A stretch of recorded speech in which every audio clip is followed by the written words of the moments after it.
and gave these doctors and psychologists and therapists, what they need to help other people. You know what I mean? So it's just a matter of taking that first step, and that's the hardest part sometimes.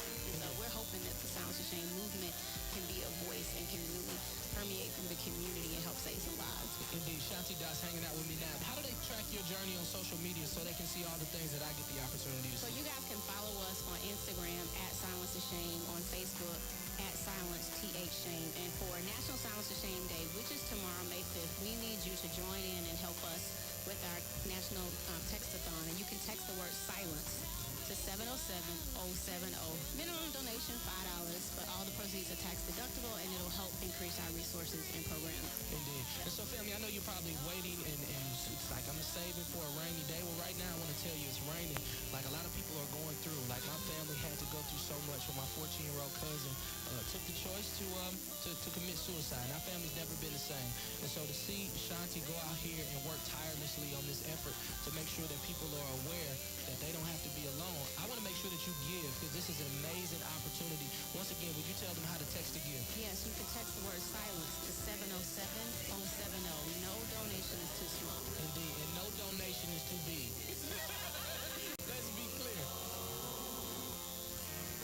The law offices of Timothy D. Wellborn. I was very impressed, and so I've been telling everybody to call Timothy Wellborn because he was an awesome person, a great attorney, and I didn't have to worry about anything. The law offices of Timothy D. Wellborn. Workers' compensation, Social Security disability, and personal injury. Visit us at timwellborn.com.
You may be seated.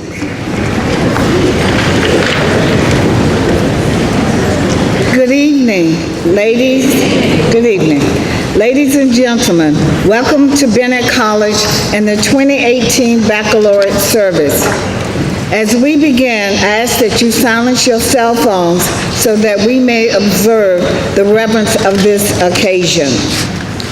This evening, we are gathered in a holy place, the majestic Annie Merner Pfeiffer Chapel, established over 145 years ago and graced by Bennett's iconic and exquisite Black Madonna stained glass window. Traditionally, the baccalaureate ceremony is a religious service with roots in the Catholic faith. As many of you may know, Bennett College was founded in 1873 by a seminary of people who possess great faith and hope for things unseen. Imagine Bennett's beginning. A recently freed people teaching and learning in the plaster basement of a Methodist church in a small town known as Warnersville. Our founders, former slaves who believed in the transformative power of education, purchased this land and began to build this glorious campus we love. Faith, their extraordinary faith, was the cornerstone of Bennett College. Tonight, our hearts rejoice as we continue to witness the transformative, liberating, and elevating power of higher education for graduating seniors. Ladies, you are not the same young women that you were when you first arrived, right? You're not the same. That's right. We celebrate our young women who are receiving degrees tomorrow morning. Ladies of the class of 2018, would you please stand as we applaud your outstanding accomplishments and give thanks to God for bringing you to this point in life.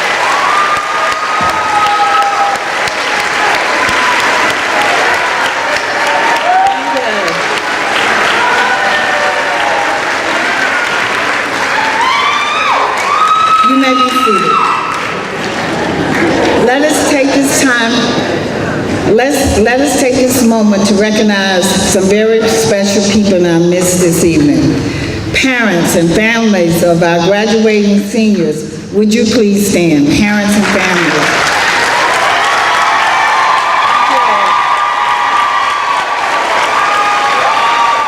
Thank you.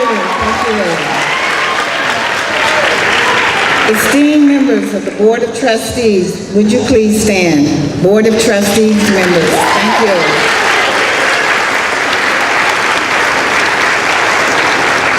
Former presidents of Bennett, Dr. Gloria Randall Scott, 13th president, Dr. Jillian Malvo, 15th president, and Dr. Esther Terry, the 16th president. Thank you.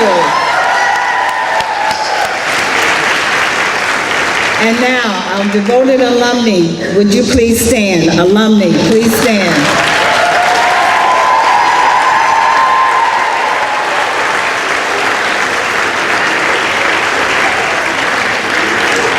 Let us acknowledge our committed faculty, staff, and students. Would you all please stand? Faculty, staff, and students.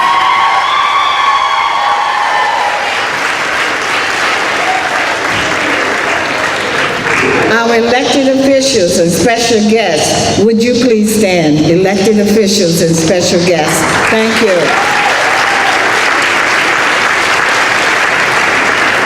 And last, but certainly not least, I'd like to ask my husband, Dr. Bobby Dawkins, to stand.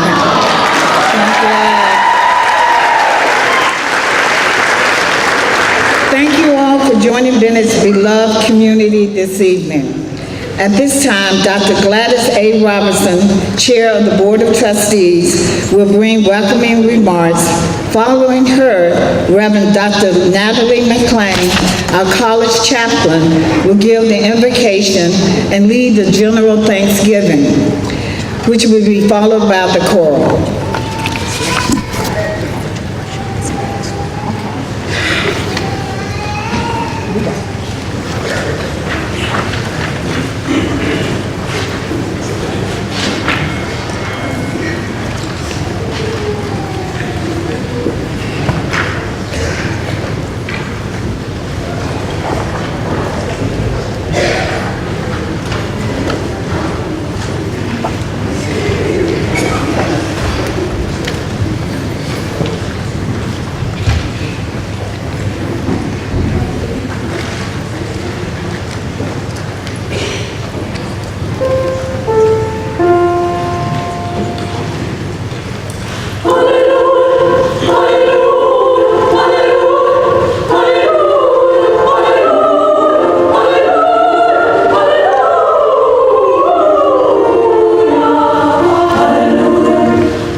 Good evening.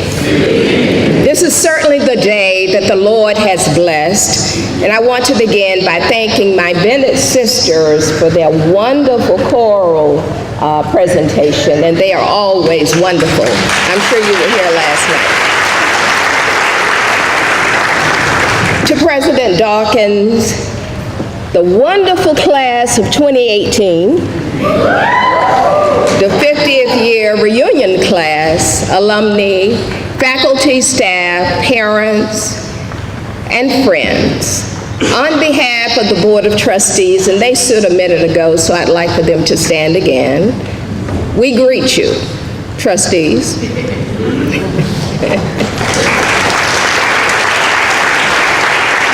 you. Have our Aggie Bell brother, Reverend Jesse Jackson, here with us.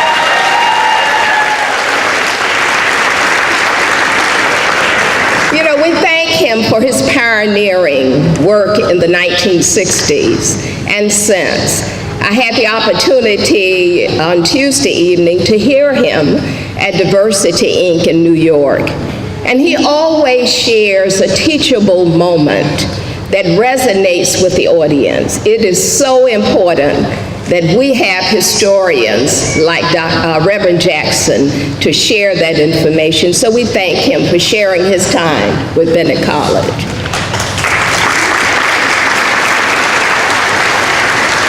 And we also thank you, especially you parents, for sharing your children with Bennett College and entrusting us with their learning, with their care, and with their future careers. So we thank you for the work you've done, and we thank our faculty and staff for propelling them on.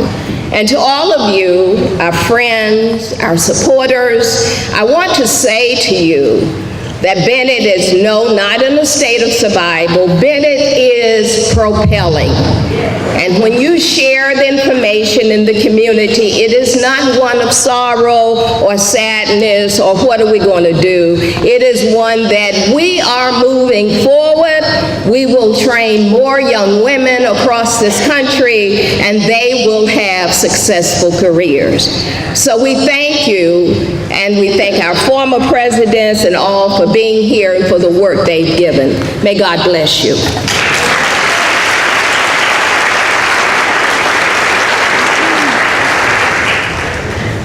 Let us bow together in prayer. Holy, holy Lord God Almighty, to the one in whom we move and live and have our being. Dear Lord, how can we express our appreciation for what this night means to us? Thank you for bringing us this far on our journey together, and for giving us this night to offer you the worship, glory, and honor that is so due your righteous name. Let our presence serve as a token of our deep gratitude for your goodness. Let our presence be a witness to your faithfulness. Let our presence be a symbol of how completely trustworthy you are. Lord, through thought, song, and the preached word, glorify yourself. Now, Lord, please use your servant mightily to reach us, teach us, and inspire us. May his word serve as our memory, our context, and our hope. This is our prayer for all God's people with confidence in Jesus. Amen. Amen. Let us join together in the general thanksgiving printed in your bulletin.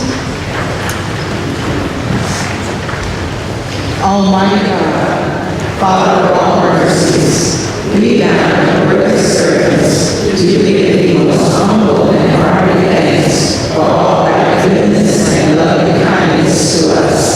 We bless thee for our creation, preservation, and all the blessings of this life, but above all, for thy inestimable love and the redemption of the world by our Lord Jesus Christ, for the means of grace and for the hope of glory. And we beseech thee, give us that due sense of all thy mercies, that our hearts may be unfeignedly thankful, and that we can show forth thy praise, not only with our lips, but in our lives, by giving up ourselves to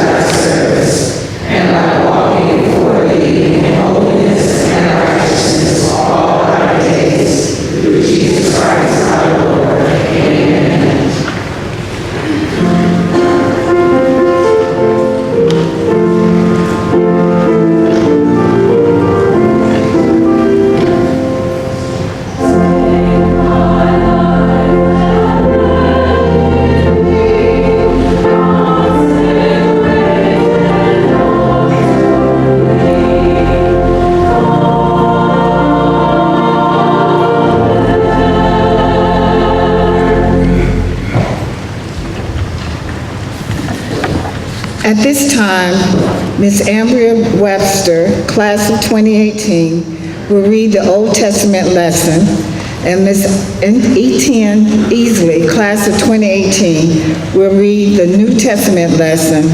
Reverend Dr. Natalie McLean will then lead us in prayer, after which the Bennett College Choir will bring the prayer response in another musical selection. Good evening. Good evening. I will be reading Psalm 100. Make a joyful noise unto the Lord, all you lands. Serve the Lord with gladness. Come before his presence with singing. Know ye that the Lord, he is God. It is he that hath made us, and not we ourselves. We are his people, and the sheep of his pasture. Enter into his gates with thanksgiving, and into his courts with praise. Be thankful unto him, and bless his name. For the Lord is good, his mercy is everlasting, and his truth endureth to all generations. Amen. Amen.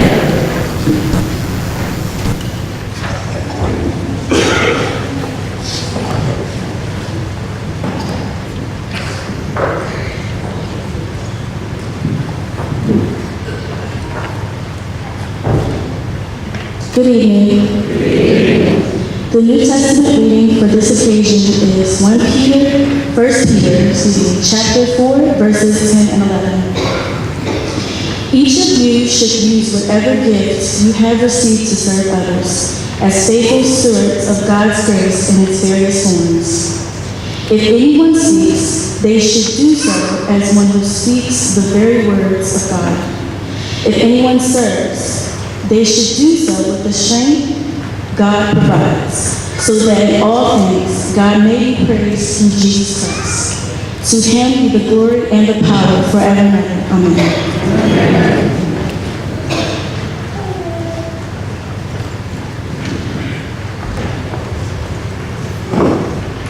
Let us join together in the Lord's Prayer. Our Father, who art in heaven, hallowed be thy name. Thy kingdom come, thy will be done, on earth as it is in heaven. Give us this day our daily bread, and forgive us our trespasses, as we forgive those who trespass against us. And lead us not into temptation, but deliver us from evil. For thine is the kingdom, and the power, and the glory, forever. Amen.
We will now have the senior class president, Ms. Joy Bullard.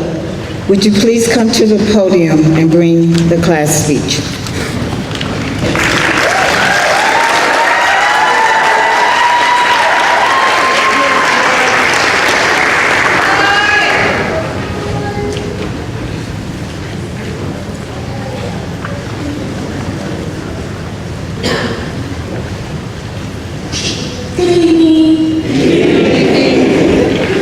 My name is Joy Bullock. I am a graduating senior political science major from Henderson, North Carolina.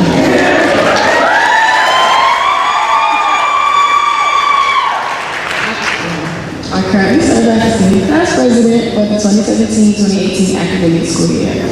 I bring greetings to the Board of Trustees, President Dr. Dawkins, our speaker for this occasion, Reverend Jesse Jackson, faculty and staff, friends and family, alumni, guests of the college, and my beautiful Bennett sisters. Welcome and congratulations. Today we celebrate being almost graduates of our beloved four-year college. As I thought about what I would say, I was lost for words because there are so many things I could say. I never expected for Bennett College to make such a huge impact on me. I stand here today as the senior class president, and it is through the encouragement of my Bennett sisters that I believe I can do anything and am able to stand here and speak in front of you today. Even though this is the last speech I will give as a senior class president, I will hold and cherish every moment I have made here. I am proud to call Bennett my second home. Before I leave, let me just say thank you.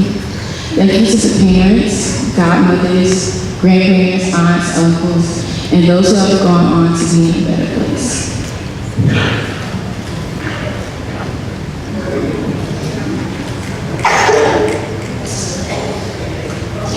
Thank you for supporting us these 4 or 5 years. And we thank those who have come before us and have paved the way for us to get an education. We thank Bennett for nurturing us, teaching us, and molding us into the women we are today. On tomorrow, we will walk through those burning gates, and walk across the stage and be declared graduates of Bennett College. Even though we are leaving Bennett College, we do not leave behind what we have learned or the sisters we have made. We will take the knowledge we have obtained to overcome any and every obstacle and to soar beyond what is said to be the impossible. We take the memories we have made with our Bennett sisters, remembering every encouraging word, every hug, every long night, every tear, and all things that make us Bennett girls. We will think back on those things when we feel we have no more strength left. We will remember how far we have come, and we will remember who we are. For we are the ones who will change the world for the better. We are the next doctors, lawyers, scientists, educators, and even presidents. Because we set no limitation on ourselves, and we will not let society dictate who we are as individuals. We are one of the strongest forces. No matter the color or creed, we are women. We are mothers, sisters, daughters, support systems, and most of all, we are graduates. So my sisters, hold your head up high and be proud. This is your moment. This is our moment. We are shot at one of the biggest glass ceilings. We are young, educated women, which makes us the most dangerous thing walking.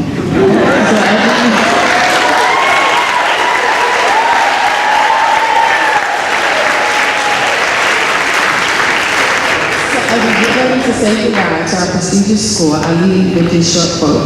We educate women because it is smart. We educate women because it changes the world. Drew Foss. So as we leave, think back onto this quote and what it actually means, and never forget that we are Bennett girls and we will always do it well. Thank you.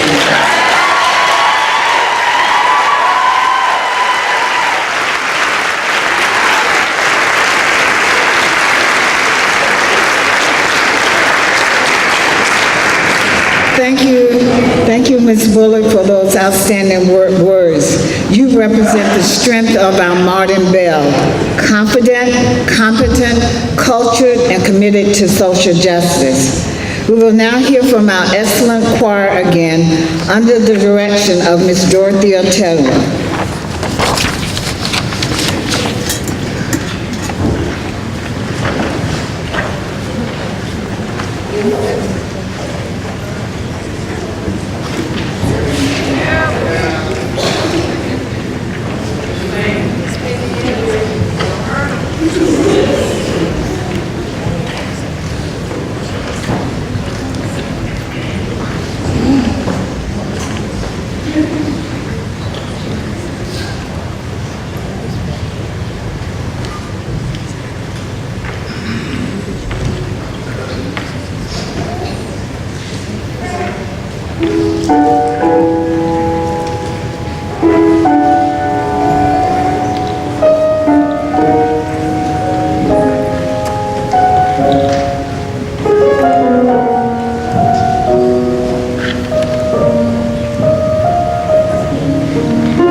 Thank you, choir. Thank you for setting the tone. We applaud the talents of Ms. Dorothea Taylor, our alum, our choir director, and Mr. Fred Mason, Jr., our organist. And now it is my great honor to introduce to you Dr. Julianne Malveaux, the 15th president of Bennett College, who will introduce our speaker.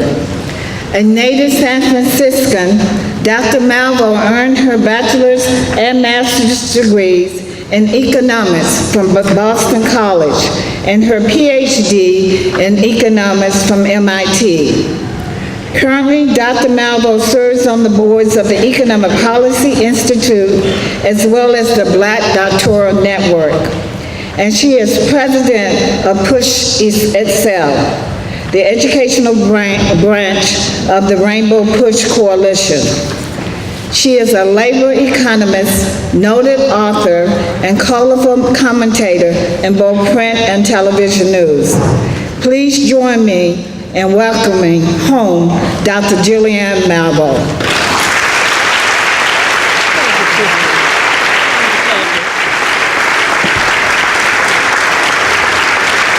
Well, good evening, everyone.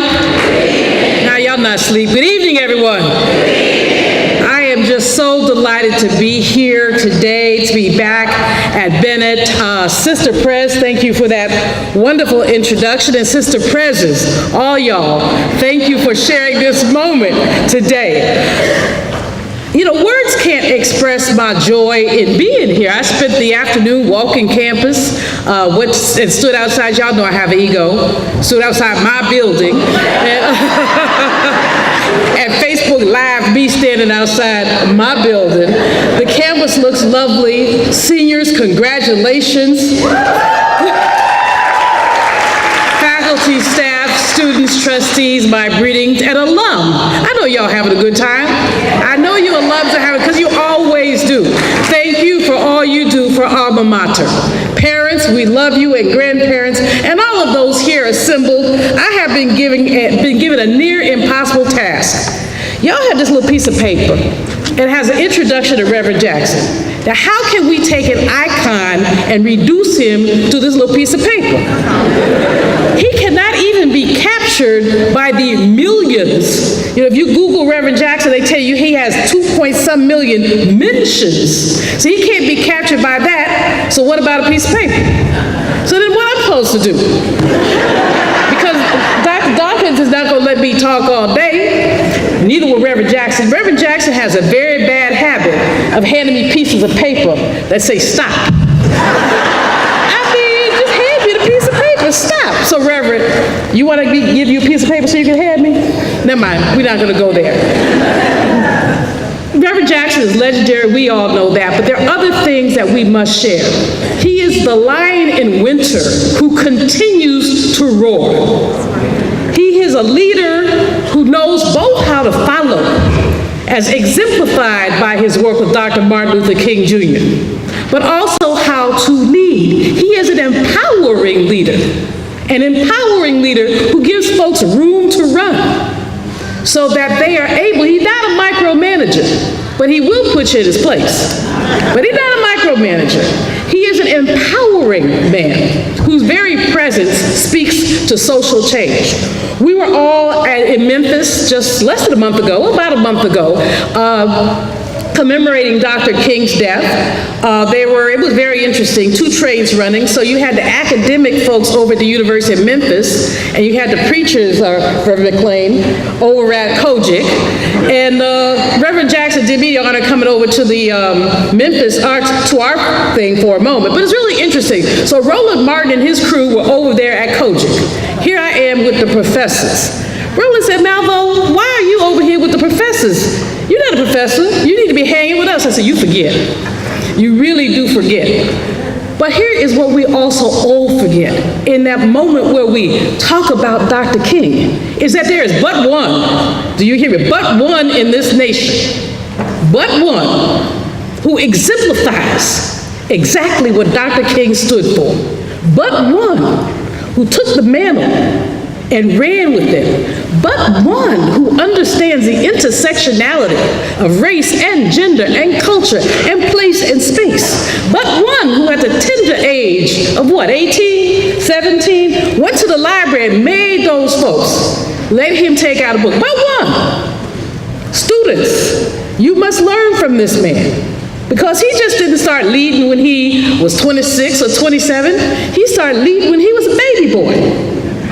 I don't believe that leadership is innate. I don't believe that people are born with it. But there's some stuff people are born with. But here is what I do believe about the Reverend Jesse Lewis Jackson, my leader, my brother, my friend. I believe that he was uniquely appointed to be put here in this time and space. Not only in the 60s and the 70s and 80s, and you've heard about all his exploits, flying here, going there, getting prisons nobody else could get. But today, in 2018, he doesn't paper every day anymore, but guess what he's doing behind the scenes? He is opening the doors for people. While people were talking about high tech, he was ensuring that those Silicon Valley folks started putting black folks on boards. He was ensuring that the Googles and the Apples, and now, no, they're not gonna give him credit, because you know how some people are. They're not gonna give due where due is due, as my grandmother used to say. But you know, as soon as Reverend opened up the Silicon Valley project as part of Rainbow Push, and as soon as Reverend started fussing, suddenly they started finding the black people they said they never could find. Don't you love when people tell you they can't find black people? I can't find no black folks. We got some, Reverend, you know them all, don't you? And we know how to make it work. But it's not just Silicon Valley. At some point at Rainbow, there was a trade bureau. And folks who wanted to do business, Reverend helped them do business. I don't know how many, and we're not going to call names, how many millionaires Reverend Jackson has created by insisting that folks get contracts. Not just to do certain work, but to do the accounting behind the scenes, to do the lawyering behind the scenes, to do all that. He opens doors. Not only has he opened doors for people professionally, in terms of business, but you call the roll of the Jackson alums. You call a roll and you call a brother like Cleo Fields. Anybody here from Louisiana? Back in '84, I remember Cleo. He was a little bitty thing then, peanut-headed little bitty boy. He became a state senator. He went to Congress. He's a bad young man. Sat in his footsteps. Mignon Moore, now head of the National Council of Negro Women, ran Reverend Jackson's Peachtree Street project in Atlanta. Donna Brazil, everybody knows Donna. Remember the connection between Reverend and Donna. And dare I say that in 1984, under Reverend Jackson's tutelage, I had the temerity to run for the San Francisco Board of Supervisors. I lost. However, we did pass legislation, Proposition J, that divested millions of dollars of San Francisco pension funds from companies doing business with South Africa. Thank you, Reverend Jackson, for your leadership and your influence. He has opened doors. He has opened doors and he continues to do so. So if you don't hear him hollering, and if he didn't make the headline, guess what? He didn't make the headline because they didn't want to write it down. Because he's doing it every day. We know, don't we, how the media tells the story that they want to tell. How they twist the story that they want to twist. But I want you to know that every single day that you breathe in, he is fighting for us. That's the Reverend Jesse Lewis Jackson that I know. Now, I'm going to take the liberty to make a small correction in this program. Reverend Jackson and Push Excel pledged $500,000 to Bennett College for Women. $125,000 a year for 4 years. If there are alums, thank you. If there are alums who matriculated during my leadership here at Bennett, there's got to be a Jesse Jackson scholar in a house somewhere. If you are, just put your hand up in the air, and if you're not, you should have been here. But the point is that Reverend Jackson, well, see, so here's Reverend's problem, though. He really wanted to come to Bennett. He asked Dr. Player if there was any possibility that an exception could be made for him. Dr. Willa Player didn't know that Reverend Jackson was going to be all that. Because if she had, she might have said, well, maybe we let you matriculate Ed now and then. But we can consider him a bell whether he came or not. We consider him a bell because of the work he's done for us, because of the doors he has opened. Dr. Dorothy Irene Height's biography, her last written piece was called Open Wide the Freedom Gates. Open your hands, open your hearts. Reverend Jesse Louis Jackson, my brother, my friend, my leader, give it up.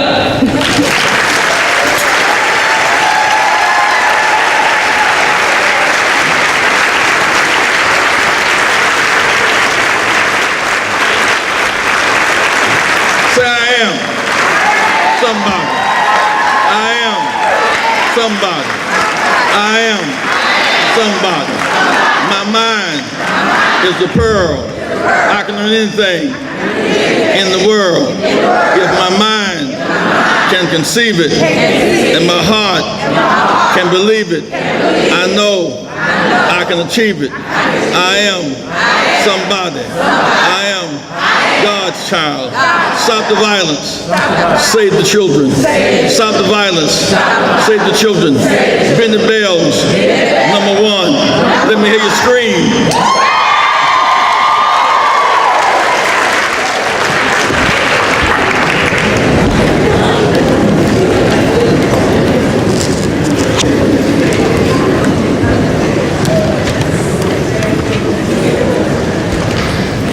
Dr. Malvo, for your kind and generous introduction. Being here across the years together, let me express my thanks to you. Today again, Dr. Dawkins, administrators of the school and faculty, and most of all, graduates, please stand again. Give them a hand, please, please stand. Big hand.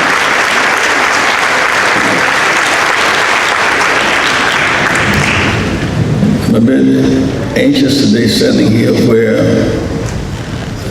Dr. King stood in 1958. He was never invited to speak at A&T. He was invited to speak at Bennett on 3 different occasions. Let the record show it. I want to talk a bit today about values beyond race, culture, and character, up to character. Strong women keep coming. Against the odds, strong women keep coming. Moses, the liberator, delivered the Hebrew people from 400 years of slavery who were subjected for genocide. His people were ethnic minorities. There was a fear of them multiplying and thereby changing the politics of Egypt. There was an order by Pharaoh to kill all the firstborn male babies. The Bible does not mention Moses' father playing a role. She may have been a single parent. His mother started praying and thinking and creating ways she could defy the odds and avoid the slave master's killing machine. She made her child a basket, put him in the water, positioned her daughter in case there was a snag to keep him going down the river. She calculated that Pharaoh's daughter, while naked and bathing, could not drown that baby. The dilemma Pharaoh's daughter had was her father said, kill all of them. She couldn't kill them, and she could not afford him. She took the baby to the house, looking for a way to explain to her father the expense of a babysitter. A woman knocked on the door and said, I'll be a babysitter for free. It was Moses' mother. Strong women keep coming. Out of this miraculous scenario, Moses ends up killing an Egyptian who was oppressing his people. Moses was in exile for 40 years. He came back to the ingenuity of his wife, an African woman, Zipporah. His whole deliverance depended upon the ingenuity of women. Strong women keep coming. The story of Esther, an orphan child, some said, and homely orphan child, won a beauty contest, became a part of the king's comfort. The word went out that we're going to be genocide against her people. The first response was, I can't tell the king because I can't break protocol. Well, I'll remind them they get us in the morning, get you the rest of you in the afternoon. Her response was, when regaining her faith was, if I perish, let me perish. It was the strong woman that saved her people. 2,000 years later, Herod offered a plan of genocide, killed all the firstborn babies. Joseph was debated who was the baby's daddy. Mary said, my baby's in danger. Took the baby to Egypt as a refugee or an immigrant. Strong women keep coming. We hear so much about the role of Dr. King in the freedom struggle of the 1960s, but it was a 9-year-old girl, Linda Brown, the law team of Thurgood Marshall and Constance Baker Motley lived the drive to get that child in school to break down the barriers of legal segregation. She was buried about there on April 4, 2018, just a month ago, in Topeka, Kansas. She took on hate and hostility and survived it. I once asked Rosa Parks, I said, Mrs. Parks, why did you go to the back of the bus? You could have been beaten, you could have been killed. After all, 5,000 blacks had been lynched between 1880 and 1950. You could have been run over. So I thought about going to the back, but then I thought about Emmett Till. I couldn't go back. Then Fred Gray and I had worked every day for a year how to challenge the 54 Supreme Court decision. So in a real sense, Rosa Parks and her work comes out of the work of a 9-year-old child, girl, another Thurgood Marshall and Constance Baker Motley. Dr. King's response to Rosa Parks, strong women keep coming. Every time I go to A&T, a school that I have so much love for, appreciation of the role we played in social justice across the years. Statue for young men who sat down in Greensboro, the Woolworths in 1960. But if the girls at Bennett had not stood up and fought back, it had just been blowing in the wind. When I came back here in 1960, in the fall of 1960, the young men, one dropped out of school, 3 others were back to their regular class work. The women of Bennett met every night at Father's Restaurant and Mr. Reverend Lynch's church right around the corner from here. The women of Bennett sustained that. There will not be a true statue that does not in fact have those young men surrounded by Bennett women. That's who drove that flag.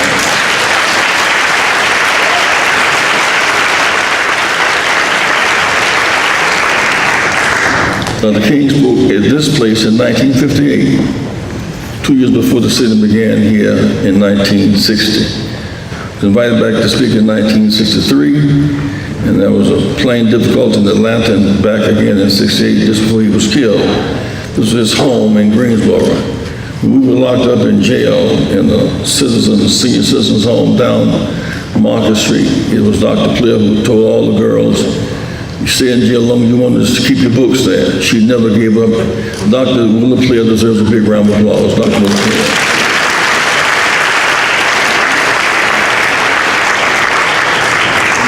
It seems to me we look at the role of women in our struggle. Was Linda Brown's role in the 54 decision? These women only gave birth to babies. They changed the environment in which their babies would live. Emmett Till was killed. His mother, his body was defaced, his head severed. She put him in an open casket, that the whole world see her baby in a clear casket. That image of that casket, 100,000 people visited. His dead body was a transformer. His mother's courage used his dead body to make people come alive. Little Rock 9, 1957. Then by Daisy Bates, a woman, a journalist. Strong women keep coming. In 1964, the Democratic Convention in Atlantic City, New Jersey, led by Fannie Lou Hamer from Mississippi, sick and tired of being sick and tired, formed the Mississippi Freedom Democrat Party. Strong women keep coming. But more than that, you must be transformers. A degree is not enough. You must think beyond the zone of the ordinary. With graduation, you should get a certificate of debt forgiveness, a bonus for graduating, as opposed to student loan debt and uncertain job.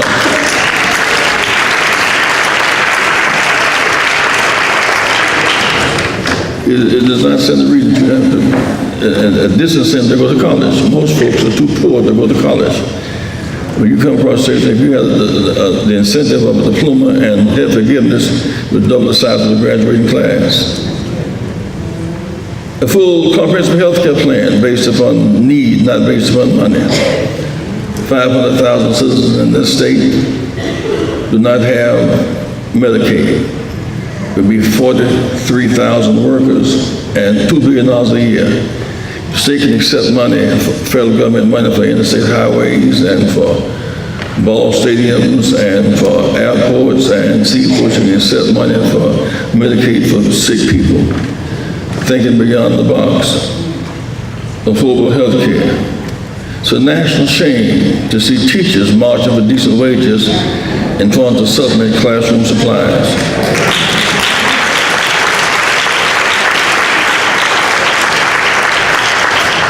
But these struggles are being led by women who stand up and women who fight back. Each of you come across the stage tomorrow, you should have a diploma in one hand and a voter card in the other. If you've been to Bennett 4 years, you're not eligible, you should lose your diploma just before you hit that first step. See it? I've been to Bennett 4 years and don't have my voter registration card. Something's wrong with me, not Bennett.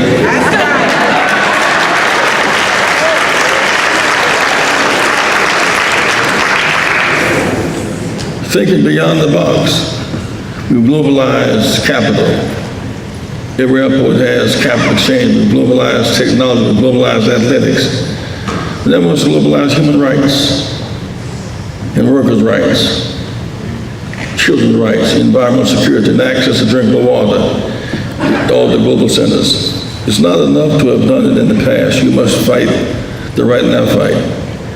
Right now in North Carolina and West Virginia, temporary workers, 500,000 folk in this state work every day. Work up to the day before they lose their job and they're laid off and they're rehired the next week. Temporary working poor people. Most poor people are not black or brown, they're white. They're female and they're young, whether white, black, or brown, hunger hurts. It's not enough to have a degree if you don't have the money to get it when you get a job. We must demand a job and income for every American. That's what the march is about. Right now, 54% of all African Americans make less than $15 an hour. And the rest of them are credit card slaves. They make more but spend more. If you spend more than you make and vote less than you can, that's a form of suicide. See, if I spend more than I make and vote less than I can, that's a formula for suicide. I must know better and do better. Right now, there is a new South. 4 million blacks in the South are unregistered today. 2.5 million registered but did not vote. And therein is the result of something called Trumpization.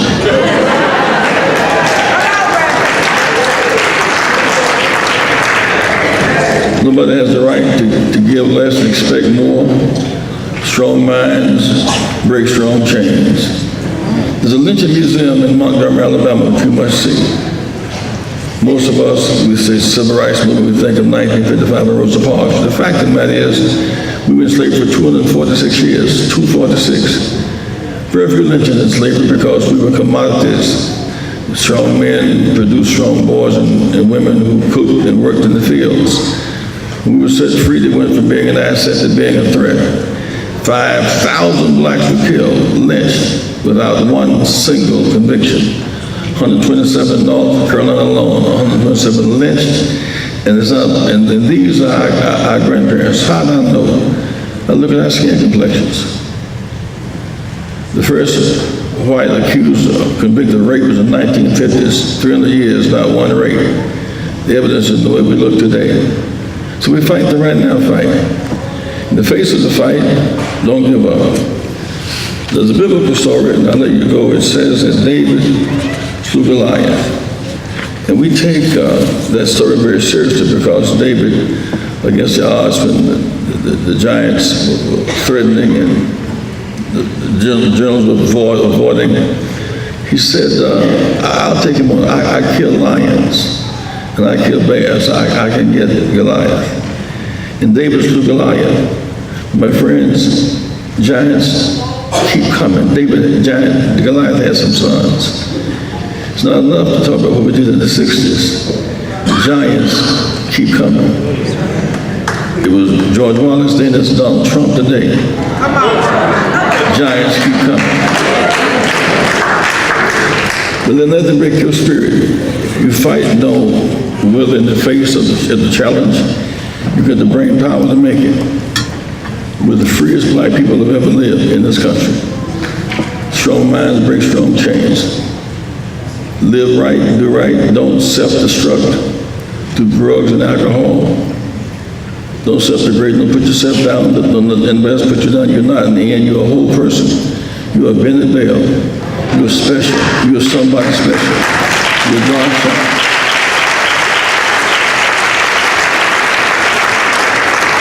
There's nothing you cannot, if Barack Obama can be president and can be succeeded by Donald Trump, there's nothing you cannot do or be.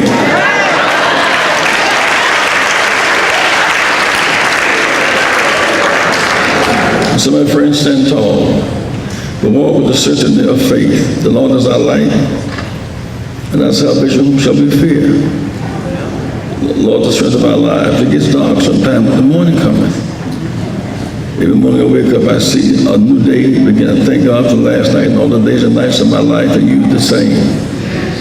It's not how big the school is that you went to, it's how big the school is in you.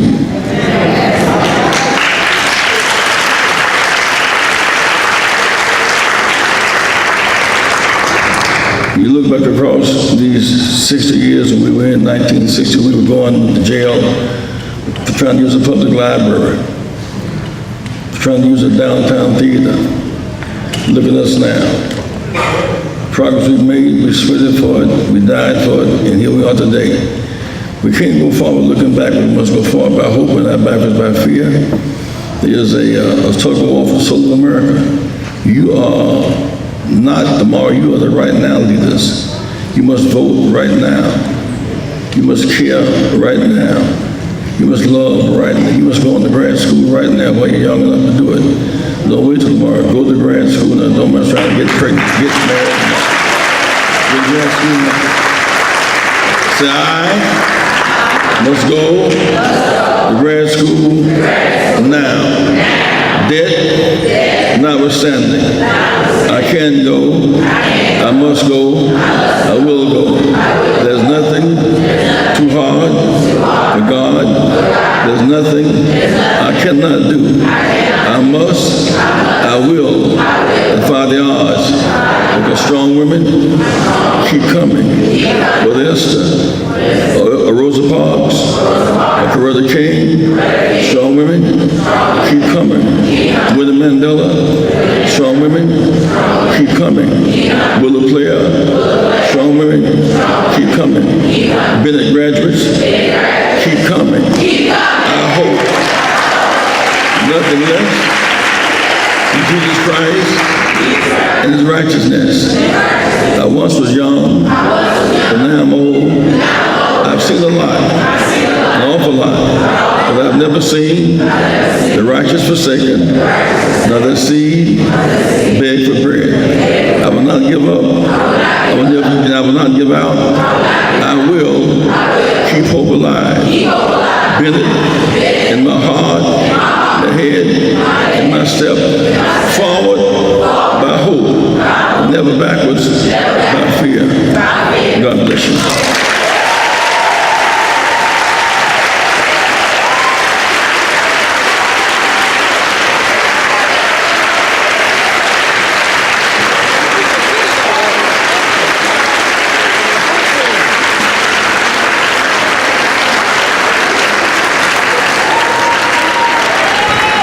Reverend Jackson, thank you. Thank you for your inspiring words.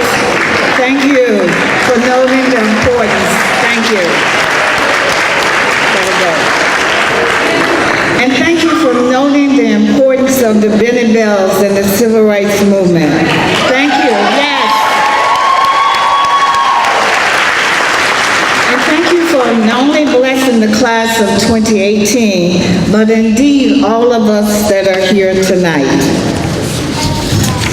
We now turn to the awarding of an honorary degree. Tonight, we recognize the outstanding work of the Reverend Jesse Lewis Jackson, Sr. I ask that Dr. Dorothy Brown, Provost and Vice President for Academic Affairs, and Dr. Gladys Robinson, Chair of the Board of Trustees, join me, and that the candidate, Reverend Jackson, and his escort, Dr. Valerie Ann Johnson, Mott Distinguished Professor of Women's Studies and Director of Africana Women's Studies, please come forward.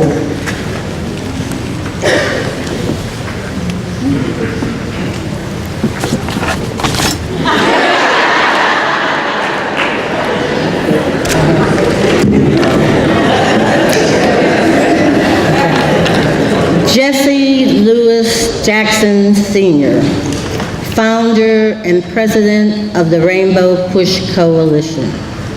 Whereas Reverend Jesse Lewis Jackson Sr. led the movement to desegregate the Greenville Public Library and later joined the sit-in movement at North Carolina A&T in the early 1960s. Whereas Reverend Jackson began working with Dr. Martin Luther King in 1965, becoming a full-time organizer for the Southern Christian Leadership Conference, and was later appointed by Dr. King to direct Operation Breadbasket.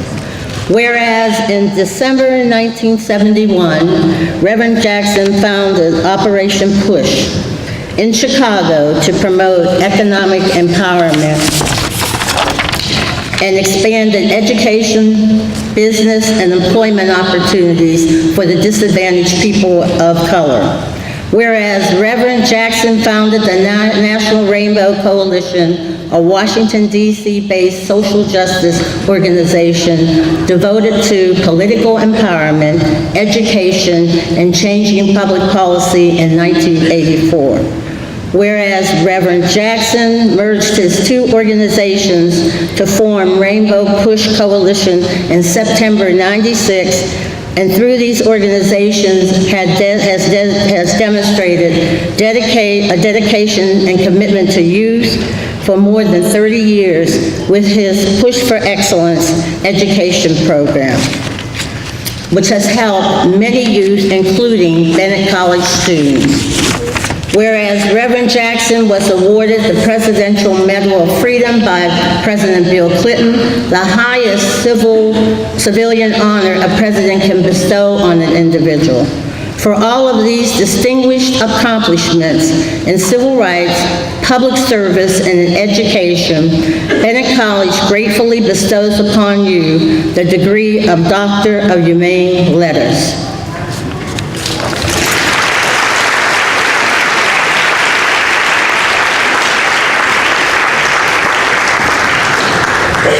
The candidate for the degree of Doctor of Humane Letters, Reverend Jesse Lewis Jackson Sr., is presented to Dr. Dawkins.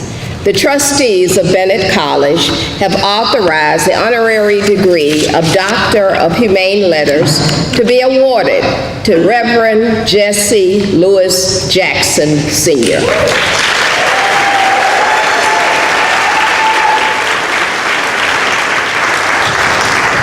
By virtue of the authority vested in me, I confer upon you the degree of Doctor of Humane Letters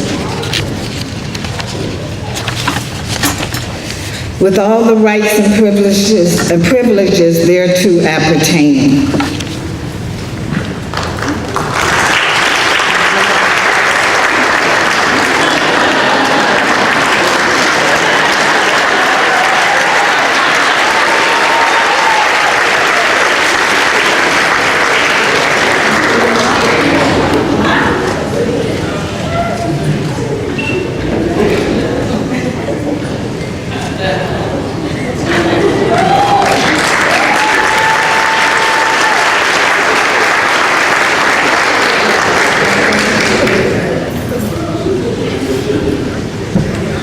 Thank you very much to the class of 1968. I was a senior when y'all was a freshman. I tried to come in with y'all. Y'all locked me out.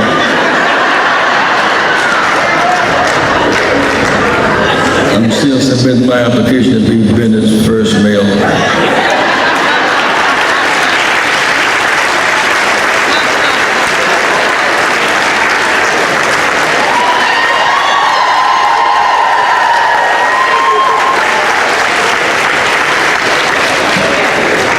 You are now a Bennett Bell.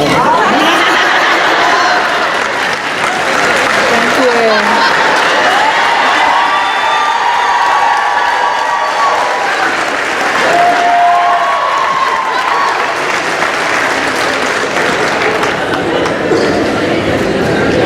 you. We now turn our attention to the presentation of the United Methodist Church Exemplary Teacher Award. Each year, the United Methodist Church supports the Exemplary Teacher Award, which is given to a member of the Bennett faculty who has been identified by his or her peers as exemplifying excellence in teaching, civility, and concern for our students. This year, the award is presented to Dr. Gwendolyn M. Bookman. Gwen, please come forward.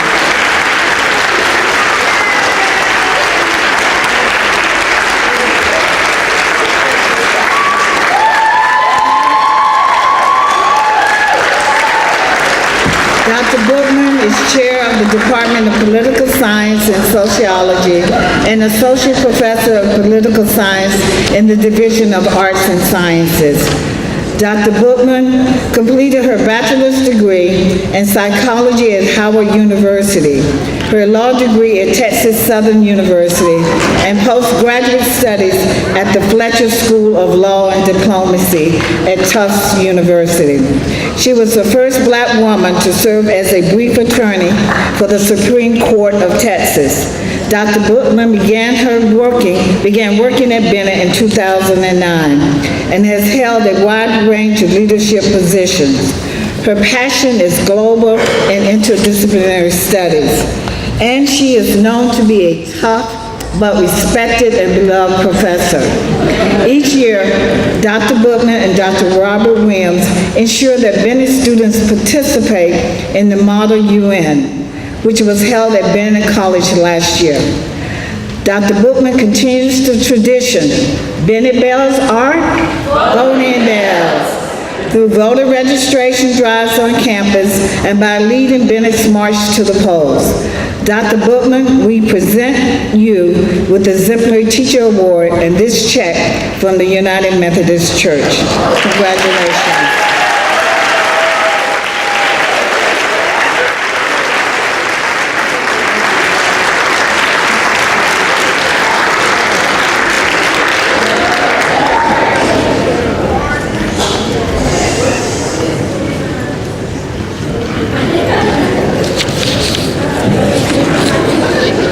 Ladies and gentlemen, this has been a glorious evening. We thank you for joining us tonight. And now I invite you to join us immediately following this program in the Wilbur Still Hall Art Gallery next door for a meet and greet social with Reverend Jackson and other platform guests. We hope everyone will have a safe evening and return to campus in the morning for our commencement exercises, which began at 10 o'clock a.m. on the quadrangle. Now please stand for the singing of the alma mater. After the song, please remain standing for the benediction by Reverend Dr. McLean, the choral amen by the choir, and the completion of the recession.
to our delight, on yesterday, it was reported in the New York Times, a young lady, Jasmine Harrison, who has a scholarship to 114 schools, chose Bennett College.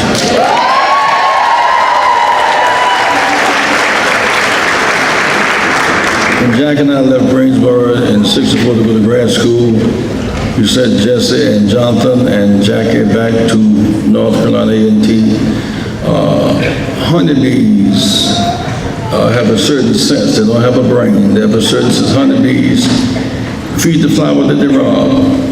They don't take the nectar from the flower, and so they pollen someplace else. They feed the flower, so when they come back, the flower will live. You are graduating.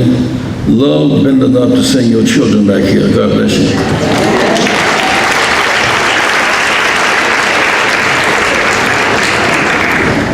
Let us bow together in prayer. Dear God, your blessings are far too numerous to count. We can never, ever thank you enough. May the lives we live represent our careful attention to the message you set for our understanding. Now, my Bennett sisters, rest well, knowing God's new morning mercies are accompanied by the fulfillment of God's precious promises. Graduation from Bennett College with God's beauty and love chasing hard after you. Faithful is the God who promises. This is our God, and God will do it. Amen. Amen.